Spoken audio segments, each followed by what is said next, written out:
तर देशभरात महिला अत्याचारांच्या घटनेत वाढ होत असून वर्ल्ड पॉप्युलेशन रिव्ह्यू सर्वेक्षणामध्ये भारतात सर्वाधिक महिला असुरक्षित आहेत असं रोहिणी खडसे यांनी म्हटलेलं आहे। आणि महिलांचं अपहरण, महिला बेपत्ता होण्याचे प्रकार, घरगुती हिंसाचार आणि अत्याचार यासारख्या घटनांमुळे महिलांना एक खून माफ करा अशी मागणीच रोहिणी खडसे यांनी राष्ट्रपतींकडे पत्र लिहून केली आहे। आमची मागणी मान्य झाल्यास हीच महिला दिनाची आम्ही भेट समजू असंही रोहिणी खडसे यांनी म्हटलंय। नमस्कार राष्ट्रपती महोदया, आज जागतिक महिला दिन। सर्वप्रथम आपणास जागतिक महिला दिनाच्या हार्दिक शुभेच्छा।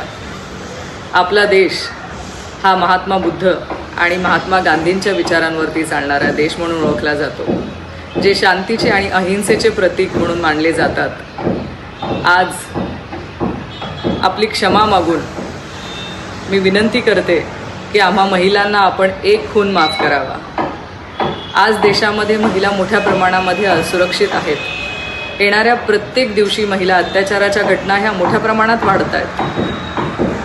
2 दिवस आधीच भारताची आर्थिक राजधानी असलेल्या मुंबईमध्ये एका 12 वर्षीय मुलीवरती सामूहिक अत्याचार करण्यात आला। आज आपण विचार करा, 12 वर्षीय काय परिस्थिती असेल।